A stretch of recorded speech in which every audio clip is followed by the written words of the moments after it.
Now, let me do the best introduction for Ambrose I can do, but I will tell you that having met him about 7 or 8 years ago, doing the stage fighting or working with Romeo and Juliet out in the Botanical Garden, and we had some great fights. I then did another show with another theater that didn't believe in having a stage fight choreographer take over. And it was so obvious that everybody was faking it. With Ambrose, you never fake it. So let me read you. We just get up there. Get one show, that's it. Ambrose landed his first role when he was 5, playing the injured boy in the Commedia dell'arte his father wrote. Since then, he has performed on stages throughout the Southwest, most recently as the titular role in Cyrano de Bergerac in Fort Collins, Colorado, at Open Stage Theater. In the early 2000s, he appeared in Henry IV, Part 1 as the Earl of Douglas, and was first exposed to serious and professional theatrical fight direction. Having caught the bug, he is now an accomplished fight director and has been a fight captain, stunt performer, and fight director on numerous stages and screens. Professional fight direction credits include Cyrano de Bergerac, Romeo and Juliet, Les Miserables, Macbeth, All the Henrys, King Lear, Extremities, The Effect, boy, you've got a long bio, Clue, and most recently Misery. He's also appeared in several movies and television shows, usually playing some kind of cop, because you beat blood, right? He currently resides in Santa Fe, New Mexico with his wife Bex and their 2 amazing kids, Fiona and Ronan. And I am introducing him on behalf of Theater Lovers Club, and we'll have a few questions later. But he's got a performance shtick, so please go ahead and start. Is it okay if we come down here for the camera? I don't want to, it felt a little strange just being up on the stage. So we're going to come down here, be amongst all of you. Yes, I'm going to start with my origin story. And there will be some fisticuffs, don't worry. It's not going to be like a fight performance. This is more of a welcome to how the sausage is made. And I thought that you guys would be particularly interested, especially I've seen some of you at like the Romeo and Juliet this last summer, and that you might be interested to sort of know a little bit more about like the process, how it works, and how we keep everybody safe. I'm going to start, well, first of all, again, I would just love to thank my friend Ayla here, a protege of mine at the Crows. We are in the process of working her up to being a fight director in her own right. She comes from a short line, but a line nonetheless. Her older sibling, Riley, was the first of the fight directors at the Crows that was sort of installed there. Knowing that the fight direction thing, the stage combat thing at the Crows has become a very big deal. It's become like a central part of one of the things that they do there. And knowing that bringing these kids up to actually be operating on their own has been really fun, really a great process for me to do that. Anyway, but Ayla's gonna come here, she'll be my punching bag for stuff that we do. But I also wanted to give you my origin story. I grew up doing martial arts. I studied Taekwondo and Jeet Kune Do, Wing Chun, Muay Thai, Brazilian Jiu-Jitsu, straight boxing, and I fought in the ring for a while as a semi-pro fighter, mostly straight boxing, but also some kickboxing. And the thing that was the most difficult for me was actually not getting punched in the face.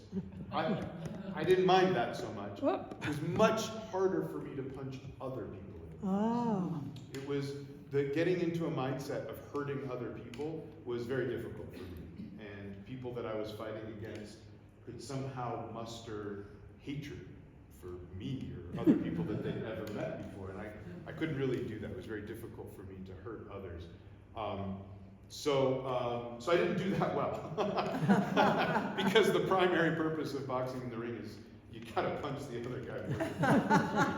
And I did not do that very well. So Then in 2000, as Suzanne mentioned, in 2000, I was cast as the Earl of Douglas in Henry IV Part 1. You probably know that role. It's a big fight role. And they hired a real fight director. It was my first experience meeting a real fight director. It was a guy named Jeff Kent from Denver. And it was unbelievable. It was this completely transformative experience for me where the entire purpose of everything we did was that nobody got hurt. It was all the stuff I knew how to do. It was all the things, the movements and the techniques that I had learned were all applicable and helped me, but nobody got hurt and you went out for beer after. It was the most amazing thing ever. And so I immediately started studying with Jeff in Denver and got involved in some film stunt work and doing a lot of fighting, got my certifications through the Society of American Fight Direction as an actor combatant and an advanced actor combatant, and did a lot of shows that way, started doing fight captain work and those other things, and it just sort of ballooned into doing this thing. And as was mentioned, I've now fight directed a lot of different shows. A lot of them are Shakespeare, as you can imagine. We'll touch on this a little bit. We'll kind of get a little bit more into that. Most of the sword play is all Shakespeare. It's very rare outside of Cyrano and Dangerous Liaisons to get anything non-Shakespeare in the sword. But lots of plays have dirty, gritty, unarmed fighting stuff, and that's become my real favorite thing. But so that's my origin story. That's how I came to do this and how I came to love doing this. So let's actually get started with some stuff here. I'm actually a fight director, is the actual title. Fight director. Thank you, I was not it's sure all right. what to call it. People toss their stuff around. But I want to know, what does a fight director do? Directs fights. Thank you. There's one in every crowd. Directs fights, but what the heck does that mean? What does it mean to direct fights? What do? I walk into a room, I'm going to direct a fight. What's one of the most obvious? Punching somebody. Okay. Could we say choreography? Yes, like the actual choreography. And that's in fact what a lot of people introduce me as, is here's the fight choreographer. But I'm not a fight choreography, I'm a fight director. Why? And choreography definitely is part of it. We don't just sort of show up and say winging, right? We definitely choreograph all the fights. But why a fight choreographer? I mean, why a fight director and not choreographer? Well, you have to have some kind of reaction, action, some kind of emotional content. Yeah, we'll dig into that a little Also, bit. an aspect that you're collaborating with the actors rather than dictating how they're going to, what they're going to. Sounds like maybe a little bit more of a collaboration. Uh, Yeah? You have to have a plan. I have to have a plan. Yes, I do come in with a plan. Most of that plan is the choreography. So, but yeah, what else does a fight director need to do? When I come into a room to direct fights, what's one other really big one, do you think? to make it look absolutely real. Okay, and nobody gets hurt. effective, yeah. What else? Safe. Okay, good, yeah, safe. Now, obviously, safety is super important. Ayla, please. I'm going to punch Ayla. Feel free to react, no nap. Okay? It's going to be a safe punch. All right, is everybody ready? Ready? Okay, good, ready.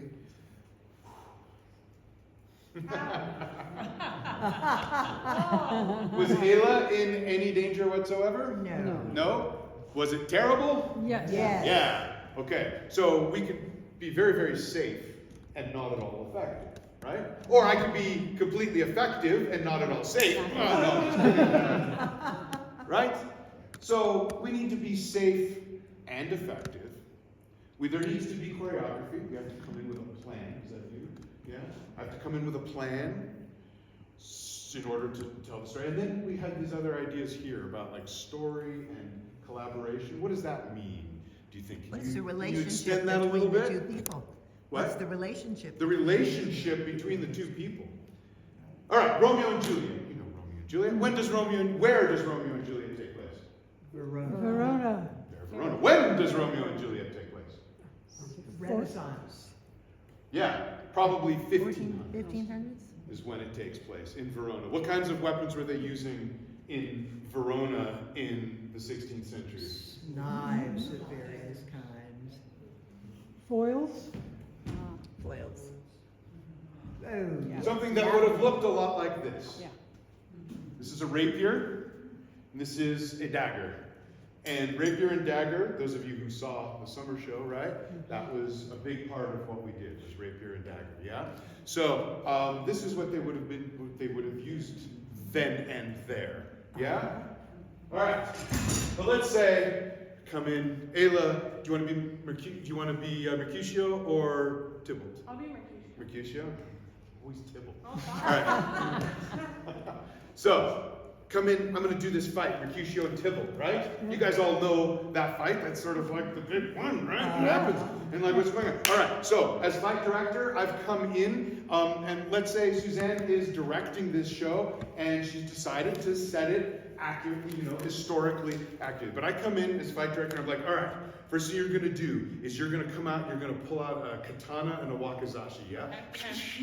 Yeah? And I'm going to be like, we're going to put a wire on me, Yeah. right? And I'm going to like go up into the thing, and you're going to come at me, and I'm going to be like, wing block, and then we'll fly both actors out over the audience like Crouching Tiger, Hidden Dragon, and I'll be like two Berettas, right? Two 9mm Berettas. I'll hold them sideways, right? Because that's what's cool. And I'll be like, pop, pop, pop, pop, pop, and she'll be like, ping, ping, ping, and then we'll come down like that, right? And then you'll like drop it, and you'll be like lightsaber, right?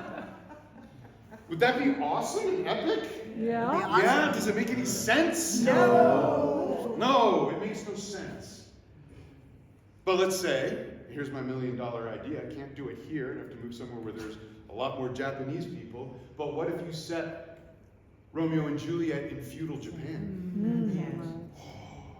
Fits, right? Then you could do. But then does this make sense? No. All of a sudden, no, that katana and wakizashi I gave her to begin with makes sense. Yeah? Then all of a sudden, that's what makes sense. The fight director has to fit the action to the world that's being created by the text and by the director. We have to fit it to that world. I can't just come and do cool things. I can't just come in and say, like, wouldn't it be cool if, like, and a bunch of neat moves, right? If I come and do Little Shop. You Little Shop before us? Yeah. Yeah? And Seymour goes to the dentist, right? And let's say the director's like, well, I'd like for there to be a little bit of action between Seymour and the dentist before the dentist dies the gas, right? Like, kind of like get them like a little bit, or maybe Seymour comes up to, and then I've got Seymour coming out on stage like, Nope. does that fit Seymour? No. Those of you who know Little Shop of Horrors? No. Doesn't fit that character at all. That character doesn't know how to fight. The actor might. I have to fit it to the place, the time, the characters, the story. It's really important that the violence in a play comes out of the text, that it's a part. And most often, one of the things I hate to hear the most, as much as it kills an egotist like myself, is I don't want to hear how good the fights were. Because that means that the fights were a distraction from the story. I want to hear that play was amazing. That play was incredible. When he died, I cried my eyes out. Then I know I've done my job. Because then I know that I fit that violence to the story. And I know that I fit it to the world. And I managed to feed that world. And I didn't distract from it. Speaking of distraction, a quick story. This is not the usual part of this whole thing here. So when we did Lear, we did a whole thing. If you're squeamish, you might. So the blinding Gloucester, right? Yeah. So I did a bunch of research. Oh, the other thing I should say about my background is that I did fire EMS stuff for a long time. I was an EMT, mountain rescue guy, and spent a lot of time in emergency rooms, like helping other people, not because I was hurt in the emergency room. And so medical accuracy is another thing that I like to really bring into shows, and to like have when somebody gets stabbed, it's like, what got stabbed? What sort of symptoms would they be experiencing? And there's a little loosey-goosey. I mean, like, we mostly stab people in the midsection because that's the easiest one to get away with, and those deaths are usually a lot slower than we depict them on stage. Usually, Yes. you know, Tybalt dies like that, but you know, okay. Although in this last one he cut his throat. So, but so medical accuracy. So I researched that blinding. I was like really curious to know what that would look like, what that could be like, and turns out that cutting out eyeballs is not very efficient. That it's better to scoop them out. Yes. So yes, you know this? Like, what you're like, oh yeah, that's true. That's tough. Every time I do it, I just scoop them out.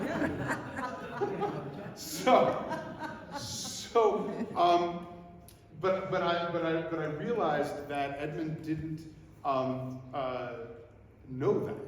Yes. Like, there'd be no reason for him to know that. He doesn't have any experience with it. He's not like a professional torturer. So we stage this thing where he comes up and he starts with a knife, and he like but it's not working very well. So he throws out the knife and then uses his fingers. And we had like squibs. We had some like. Did anybody see that? There's ISC Lear quite a few years ago now, and we used some like grapes, some peeled grapes that we like had hidden nearby, and then we did a squib, and also a moment like I had Gloucester screaming the loudest before anything went into his eye, and then silent after that, and just sort of twitching and crying after that. And so he goes in, and he like the knife, and he like stabs him, and blood spurts up, but the eyeball won't come out, so he throws the knife, and then he like reaches in, he pulls out a grape, he dashes the grape on the floor, and it spatters on the floor, gets on people's shoes, and like it was gross. It was really horrific, and everyone agreed that like that was so amazing. And then like a couple of shows, some people, this happened like right after intermission too. People are like full of cookies and ginger ale, and they come in and just like, and a couple of people got up and like swayed slightly and like kind of went out into the lobby and then would like come back a little bit later.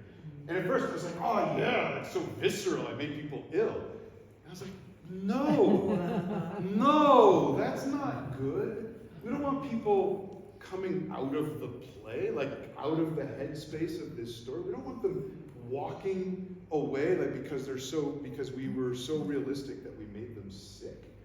That was a real lesson to me at that time about riding that line between realism and tolerability, about keeping an audience in the story, keeping an audience in the moment without pushing them so far that they're uncomfortable.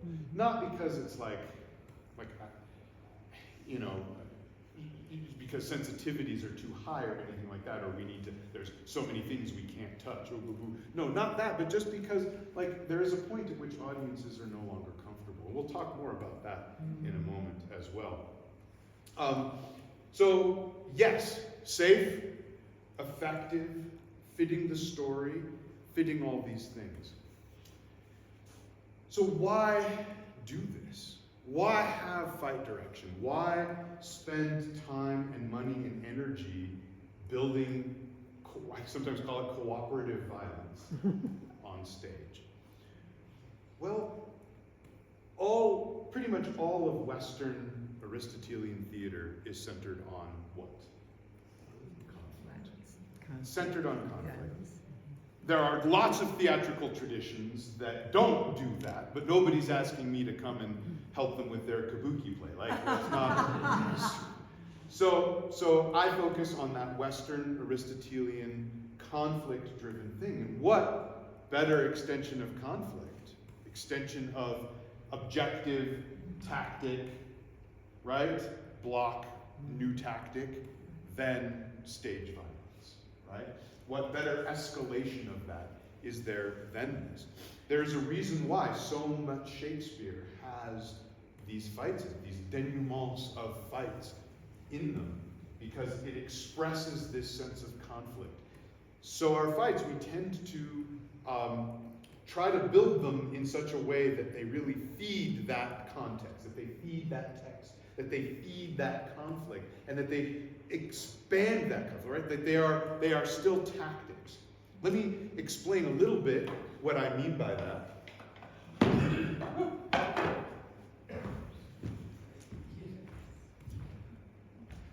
Oh, God. So, these are, the SAFD calls these broadswords. Historically speaking, that's not accurate. They are a long sword and a bastard sword, or arming swords, sort of more generically, or cross-hilt arming swords, more specifically.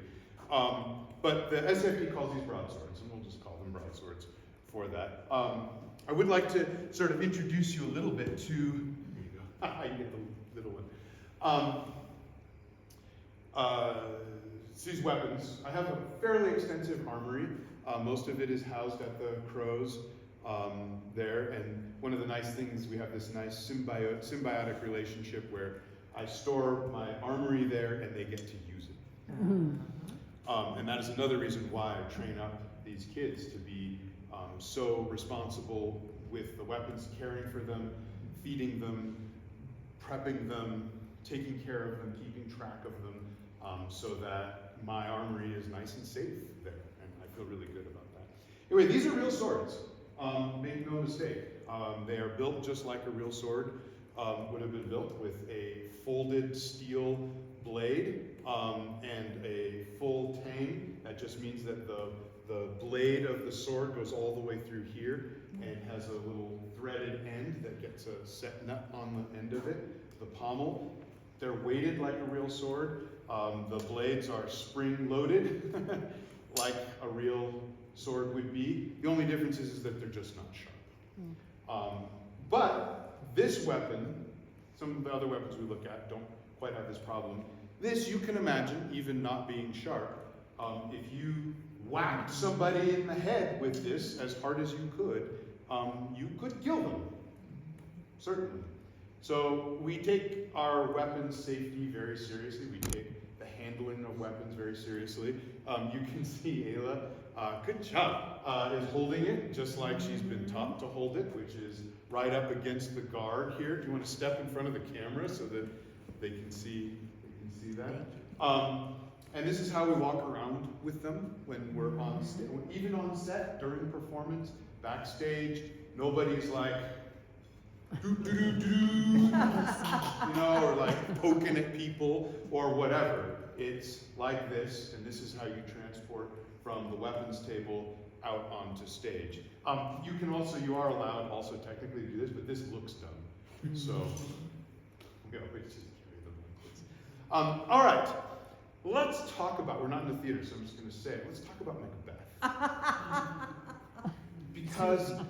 Because this is one of my favorite fights. And let's talk a little bit about how this fight develops and how the text feeds the fight and how the fight feeds the text. Yeah? You want to be Macduff or Macbeth? Macduff. You want to be Macduff. All right, good. Yeah? Quick question. Yeah.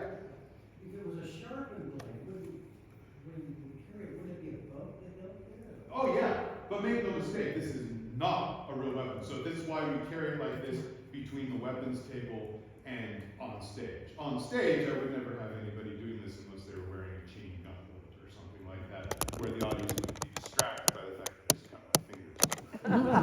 Yeah? So, yeah, but this is the safest way to do it, even if it's nonsensical for a sharp sword. Why is that safer Than here, because I like having my hand right up against the guard here. It feels really secure to me, and it's really easy to keep track of it. But this would be fine. If one of my actors was walking around like this, I would not, sure, whatever, that's totally fine. The point is that the point is down and not waving about, and that it's secured in their possession in front of them. That's the most important thing. So, sure, yeah, great question. All right, yes? When do you get brought into the project? Oh, on a good show with people who know what's happening, well, and it depends too. If it's like a consult on there's a single slap in the play, then we can do that way late. Like we can come in much later, and to sort of set that one up and do a slap and all of that, and it's totally fine. We're going to see that in a minute. But if it's like Macbeth or Henry or something where there's these like huge battle scenes and fights and all this stuff going on, then hopefully very early. We'll talk more about the process in a little bit. One of the biggest mistakes directors make is bringing fight directors in way too late. Way, way, way too late. They sort of want to tack it on at the end, and they don't want to lose rehearsal time, so they don't do specific rehearsal. They say, okay, well, you can have half a rehearsal. Here's an hour and a half. And I'm like, I don't think we can do that safely. And that's oftentimes why you see shows where the fighting is not good, is that they just didn't give enough time for it. I consider it a little bit like animation, in that for every second of violence on stage, especially like in a complex sword fight, every second takes at least 2 hours of rehearsal. A 30-second fight is going to take many, many, many, many hours of rehearsal to do it right and to do it well. So hopefully they bring me in quickly, and people are learning around here in Santa Fe that, you know, there's sort of like a sense of that. It is tricky though too. Like, I like to try and come in after everyone's off book and after scenes have been at least generally blocked. And not, because if you come in too early and they don't really know their parts, they don't know their lines, it's really hard to fit the fight around the text as easily. So yeah, it can depend, but usually weeks before opening would be the best time for a more complex fight. Yeah. Any others? Just my comment, I've worked with you several times, and with Romeo and Juliet, with also with Mackers at least twice. She would say it. You just get used to having fight call every night. Just like the actors will go up and they come in early, they will go up and maybe rehearse a very particular dance. And then it's almost like there's a physical memory. You've got to get your actors. Yeah, and we'll talk about that in more depth. But yes, that muscle memory is one of the most important parts of this. But okay, Macbeth. What's going on when this fight, just before this fight starts? Where are we? What are we doing? What's happening? Forrest is moving. We're post that, actually. They've actually come in, right? There's a fight. They've started, Macduff has started, actually, Prince, new king, has started a fight, right? And they are like ranging all around this castle. Has it been going on a while? Yeah. Yeah. And like, so, and what has happened to Macbeth shortly before this, too? You guys remember? Oh, it's been a while. It's time for another Santa Fe Macbeth, I guess. Actually, this next summer, Santa Fe Classic is doing His wife. His wife just died, and Wife. he's been fighting, He's been fighting. and He he's killed got a his kid, prophet. kind of. Well, he's Prophecy destroyed that Macduff. he only died by a man, Yeah. not born by. Okay, yeah, okay, so Macbeth has been raging all over the castle, fighting like crazy, just killed this young man, you know, young Seward, right? He's probably pretty tired, but he's also fighting under this auspice, right, of like invincibility. But his wife just died. And clearly that meant something to him, because that speech he gives clearly means that that moment was deep for him, right? But where is he? Is he like the implication, right, is that he's kind of alone?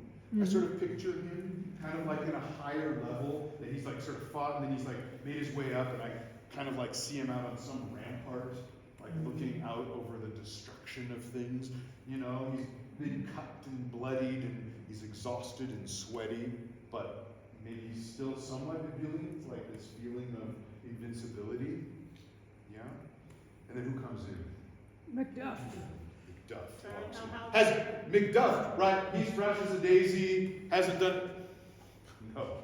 Macduff had to fight his way from the bottom all the way up here through all of Macbeth's soldiers. Right? We often don't get to see all of that, when the stage is too hard to have a cast of thousands, especially thousands who can fight and like have like huge battles. We don't usually get to see that part of it, right? But when he comes in, he's fought his way here. And who does he see? Macbeth, right? What's his first line? Turn, hellhound, turn. Turn. But what is their relationship? Is it just like enemy general versus just like the bad guy versus the hero, the villain versus the hero at the end of a big thing, and they have like an epic fight? No. No. What is? Who are they to each other? Well, we're his children. But before that, Good friends. the best of friends, soldiers in arms and friends. They were brothers. They were brothers, and then what happens? He sends brothers to kill his kids. Killed his kids. Killed his wife and his baby. At Denver Center, we did talk about like going too far and making people come out of the moment. We had like one of the murderers who had like a doll in a bassinet thing. It had a big blood squib on the back of it. One of the murderers just takes it and just whaps it against the wall and just spatters this baby against the wall. Oh, it was awful. People did not like that. But his baby has been killed. His little son killed. Little egg, right? You egg, right? Gets killed. And his wife has been killed by his best friend. That's even worse than if it had just been a stranger. As bad as it would always be, no matter what. Like to have been betrayed that way. This is such a complex moment. Turn, hellhound, turn. The pain in this moment here as he prepares for this fight is every bit as important as the fight itself. This is our job as fight directors, is to understand this moment, right? Go ahead. Turn, hellhound, turn. What does Macbeth say?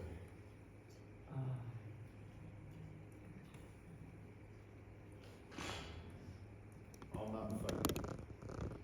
Too much of thy blood I've spilled already, right? Like, what do we do with that? What do we do with that? We have this final battle, this final epic battle between these two guys, and one of them says, I'm not gonna do it. What do we do with that? I don't know if he actually lays his sword down. Maybe he's not that stupid. But he's certainly not going to take, I've got a million, awesome en gardes that we can do.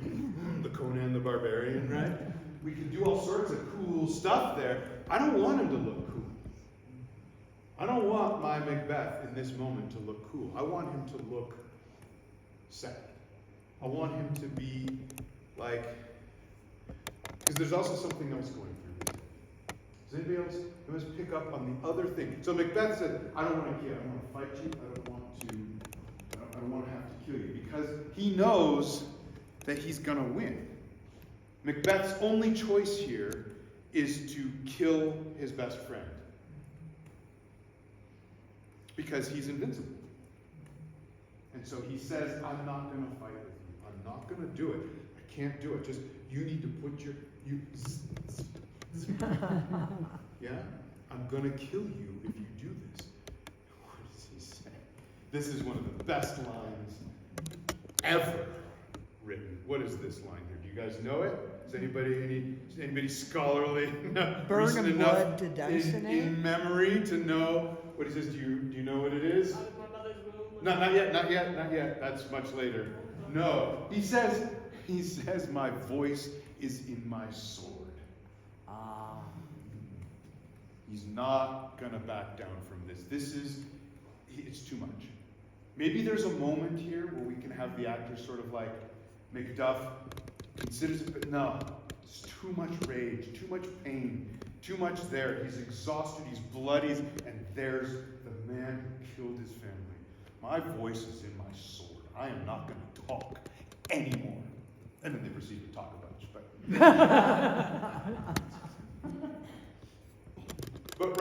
But these lines, these next lines, we have to sprinkle them out, right? Because here, obviously, Macbeth comes forward. Let's just do like 1, 2, 3, 4, right?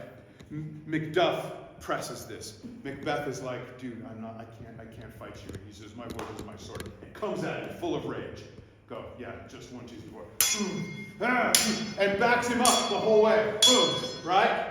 Backs him up. Gets him on the ropes. And Macbeth is like, please, just don't do this, right? But then he gets pushed too far.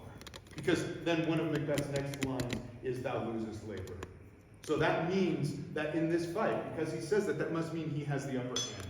So he's had enough. Boom! And then he just comes down. I'm just going to do like, let's do like 3, 4, 5. 3, 4, go to your knees. Boom! Yeah? And then croisé and beat. Okay, so there, croisé, beat up. I'm going to beat the sword up. There you go. Yep, croisé, beat. Thou losest labor, right?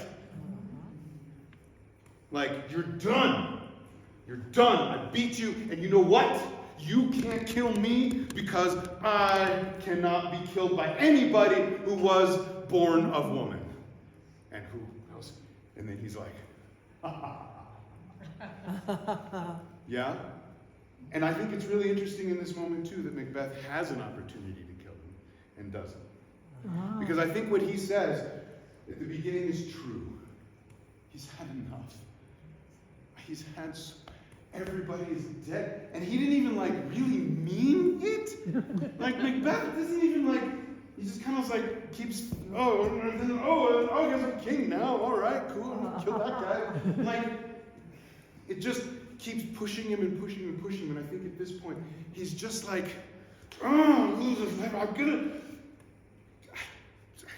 killed, my wife is dead, family's dead, not you too, not my best friend too. Then what does he say? To prove that he was not of woman born? Was from his mother's womb untimely ripped. Yeah, Caesarean. And now we have the return. He comes up, boom, full force. And then that's when we do the big, epic, bam, bam, bam, bam, and they're back and forth. And then eventually, these go down. And we're like wrestling over this thing. And then oftentimes I'll have like a rock or something on stage, or some like set piece that's got a fake decapitated head behind it. And then we'll like come down, boom, bam, Macbeth's head, bang, and then we like get this knife, up, bam, and then Macduff grabs the fake head. Good. You're up right here. Doing this with no rehearsal.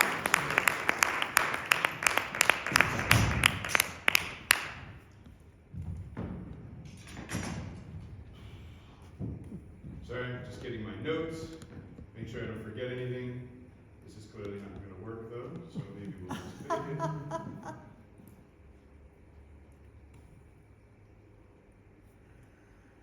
Okay.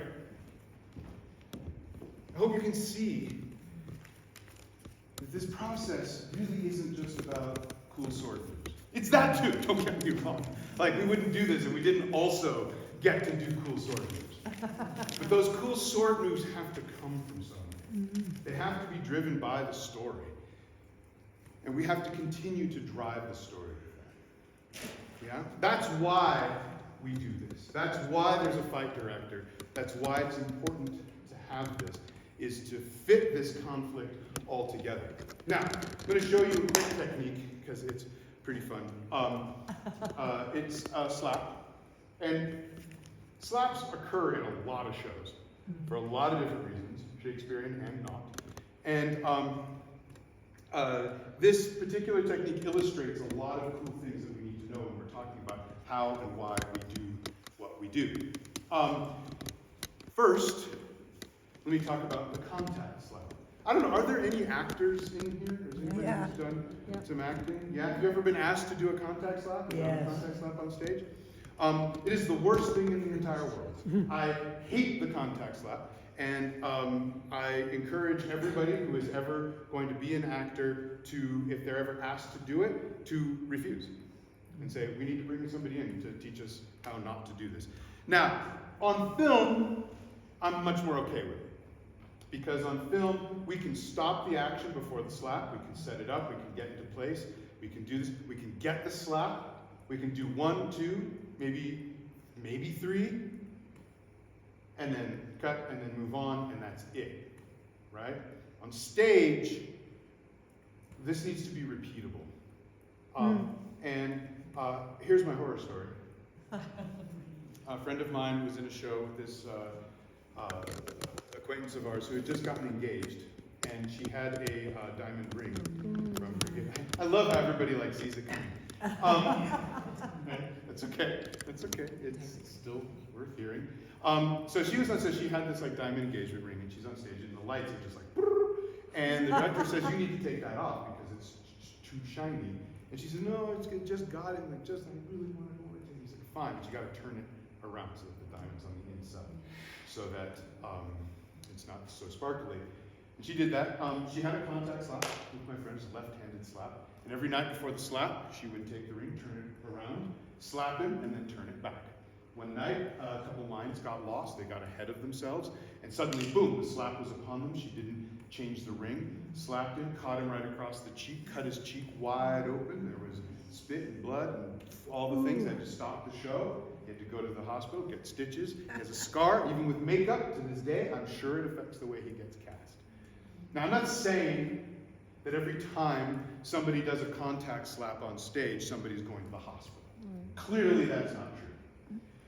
But unless you can hit a 2-inch target with a 2-inch weapon every show for weeks or months or years, there's all sorts of other things all around there. This little occipital bone, the eyeball itself, the temple, the ear, the outside, getting cauliflower boxed on the ear, setting that column of air down there that can rupture your eardrum, throat, leaves teeth for the person doing the slapping. There's all sorts of other stuff around there. So it's not safe to do. But if that doesn't convince you, if you still need something more, I'm going to tell you that it's not even as good theatrically. And I'm going to show you why. I need a volunteer who is not able to come up here and do this. I'm sorry, but it works best with somebody who knows nothing. Somebody come up here. All right, come on up. Chickens. All right, you're going to slap me. Oh, no. Yep, so you're going to slap me, all right? Now here's your instructions for slapping.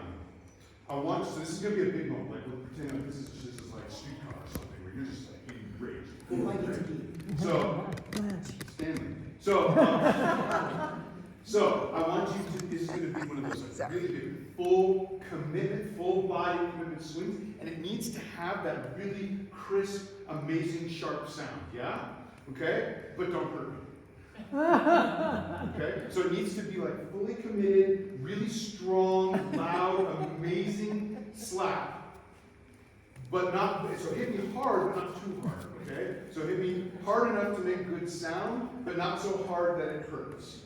Oh dear. Do you have any idea what you're going to do then? That's the problem.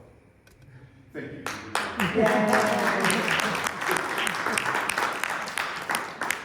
It's meaningless direction. Actors do not know how to do that. And most of the time, when I see a slap slightly exaggerated, it looks like this, a contact slap.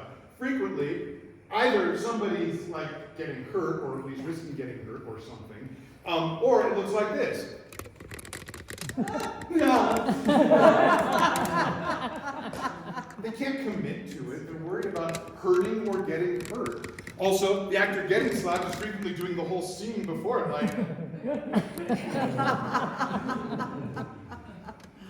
We need something that allows us to accomplish the same thing, that it gives us that sensibility that doesn't have those problems attended to it. Yeah?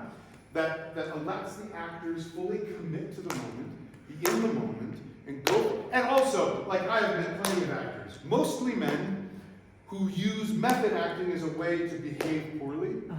and who use method acting as a way to be assholes to everyone around them. You never hear of like, you know, Leonardo DiCaprio playing like a really nice, gentle, giving father, and he method acts that. Never hear that. It's only ever if it's brooding, you know? So, and if you need to get hit in the face in order to give a good performance, you need a different job. All right.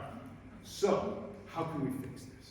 We're gonna do this. We'll show you the finished one first, and then we'll break it down and show you quickly. I'm almost out of time, so there's a lot we didn't get to, but maybe we can come back and do another session. We'll Yay. extend this one. Yeah. Yeah? All right. So, we need to move over this way a little bit. Okay. You ready? Okay. Full speed. Oh, good. All right. Magic. So, here's the thing. Now, I'm going to show that to you again, but worse. And you're going to sort of see it now. Yeah? Okay, go ahead. Full speed again. See my hands? Yep. Yeah. The audience will always see the actor's hands moving. There's nothing that that you can do. I can't move fast enough. I can do this pretty fast. We do it again, like big wind up. Right? I can go fast, and it's hard to see, but you're looking for it, right? What I did was I gave my hands a reason to be moving that wasn't making the sound. Right? Grabbing my face. That gave my hands a reason to move that wasn't doing this. That other one, right, if we do this again, let's pivot a little bit so people get a slightly different view, right? If I don't bring my hand up to my face, go ahead. It's like, oh, my sword under the arm, whatever, right? But when we give our hands a reason to be moving, I just got hit in the face, yeah? Then that's what allows us to get away with that. The other thing, again, one more time, let's give him another little angle here. Yeah, go ahead, slap. Missed my nap a little bit on that one. What? I went too far. Oh, okay. Fail. All right. Did you see that little head bobble? One of the most important things that we can do in all of fighting. And actually, let's do the punch now. Okay. You ready? You're gonna react. I'll do the nap. Okay. Okay. So you just react. Yeah. Oh, Lord. Good job. You ever watch those like super slow motion videos on YouTube with like a guy gets punched with the boxing glove and it's like right? It's impact. When solids hit each other, it impacts both things. So very slowly, if we break down this slap, I'm going to slap you now just to sort of demonstrate this. There's a lot of ways we can set this up. I'm not going to go into all the different sort of technique things here. But as I come around and as I finish this slap, I'm going to give my hand a little shake and she's going to move her head just a little bit, that like little Dennis Miller thing right there, right? And that lets us really sell that idea that there was solid contact because both things were impacted, right? Same thing is true as when we're falling, right? We need to have that sense of hitting something and we get that sense of impact. Same thing with the punch. When I punch her, Sorry. double hit you twice. That's how fast I am. Yeah? I'll do the nap, right? We get that sense of impact. Yeah? Both from her head reaction as well as mine. And of course that sound. And in this case it's just that like schoolyard thing, right? Where I'm just making opposing. And again, I need to give my hands reason to be moving. So when I set this up, I go left hand forward, cross here, and then my hand comes up to where it's not right here. Yeah? She can do the nap too. Ready? You want to try that one? Yeah? Did you guys get to see that okay? I'll do the nap. Hit her again. Okay, good. Hit her again, yeah. Yeah? So the noise it's called a nap. So with the slap, it's just a clap nap. I put my hand here and just hit it on the whip. You don't need to be like, ah! It's just there. That's all it is. Punches, we want that meaty whomp sound. So instead of here, it's there. Yeah? Wow. Cool. You all right, Anna? Yeah, no, it's, again, we have a saying in the SAFD, which is no pain, no pain. If it hurts, you're doing it wrong. A couple years ago, I did yet another Romeo and Juliet. This one was set in Missouri just after the Civil War. And so it was a lot more like fisticuffs and guns and knives and stuff, and no real swords or anything like that.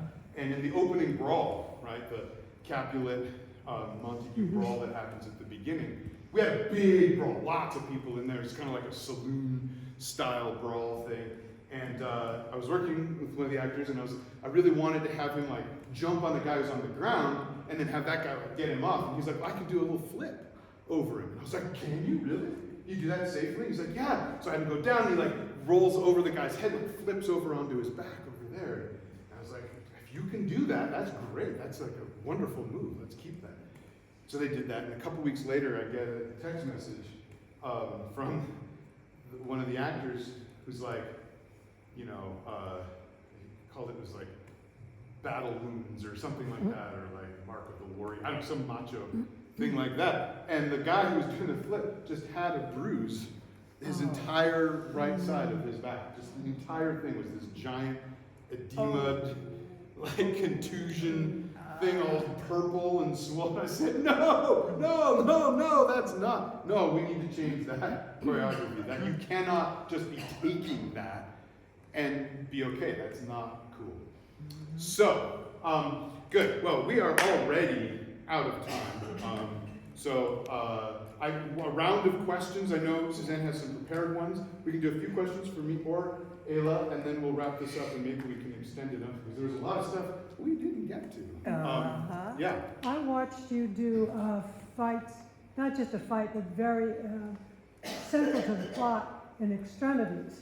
Yes. Between Copan and Kapani Morano. and Morano. Copan is a big, physically fit guy who comes in to rape somebody who looks like Isla. Mm-hmm. And she's supposed to take him in and get him into a fireplace. Mm-hmm. Could you elaborate on how you made that happen? Mariah's a lot stronger than she looks. It was assisted lifting,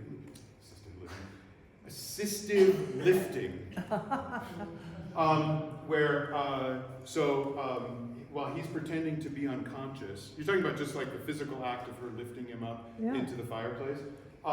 He's pretending to be unconscious, but the whole time he is activating muscle groups, and he's giving like, he's holding on to her as much as she's holding on to him, and then he's activating his core so that she can sort of like lift him up onto things. And we did it in stages too, if I remember correctly. It's like she kind of lifted him partway up onto the hearth, and then kind of like over, and then rolled him up into it. And it's all about using the actor who's unconscious, and it's really more of an acting beat than it is physical beat, because they have to sort of like have that look of unconsciousness, but in the meantime they're like activating their core, they're lifting their back, they're lifting their arms, all sorts of stuff like that.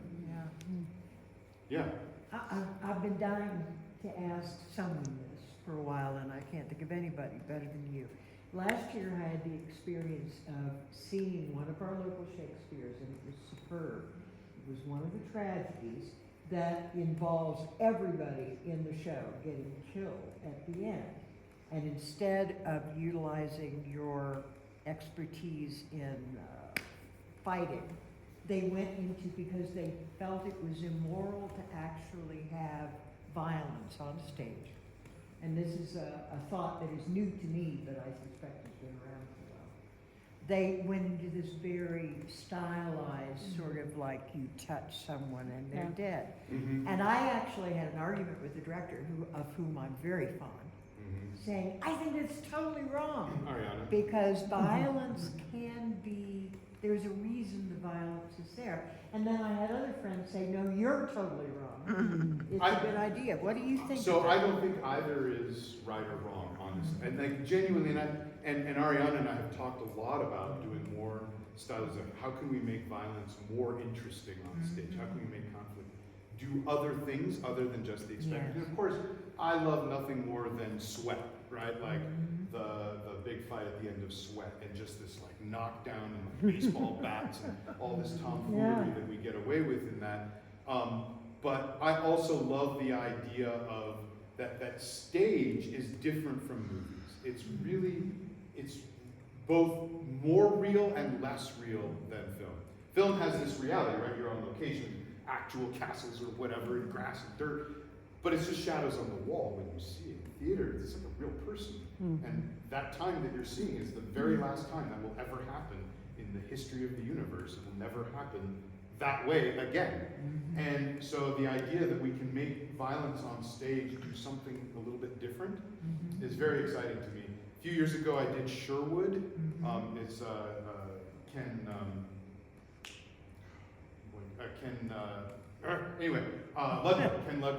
Ken Ludwig's Sherwood for his sort of like his Robin Hood story thing. And one of the things I did with that one, because it's a little bit disreal also, is we had this chorus for sword fight. So there was like a 3-phrase fight that we choreographed, and then everybody does that fight at different points. Like we would have, so in a big battle, I would have like a wave of people come, and they would just do this move over and over again, and then other people would join in this line. So it was more like had this kind of musical chorus aspect. It was not like a real sword fight, but it was this like recognizable thing. And by the end of the show, people knew that sequence, and they recognized that sword sequence there, and it kind of it had this other flavor than just a sword fight on stage. I love the idea of how do we kill people, like even if the violence that got them there is realistic, that maybe they're not just laying flat on the stage, maybe they're standing, maybe they're kneeling, maybe we do something different with them because it's such an interesting medium. I love the idea of pushing that, and it just depends on the rest of the context of the show. If the rest of the show supports having realistic violence, then I think you should have it. If it doesn't, then I don't think you should. And I applaud the idea that we can mess with these things. Because remember, again, this is all smoke and mirrors. It's nothing compared to the actor's commitment, the actor's connection to the script and the moment and being present and listening. Like all of that's way more important. The text is way more important than anything I do. It's like fun and exciting, but like my job is to tell the story, however that gets best done. I think we have, Yeah, do we have time for one more? I gotta Okay. go to a dinner. Where does your domain of direction start and stop, like with the death? Like, do you get the death, or does the main movie get the death? That is an excellent question and has occasionally been a point of contention. Directors I work with a lot usually give me a lot more and a lot after. And usually the death is part of it because I know a lot about it and I know what it really looks like, and I can coach them through very realistic deaths. But a lot of directors are more, they're a little bit more possessive over the things that are not like actually swinging a sword. I don't want you touching that. But most directors like for me to come in and do a lot of the acting that happens before and after because it fits and it all ties together, or we'll do it collaboratively. So, Ambrose, Dory just suggested, and I think it's a great idea, you need to come back, both of you, and give us more. Thank you so much. stick around.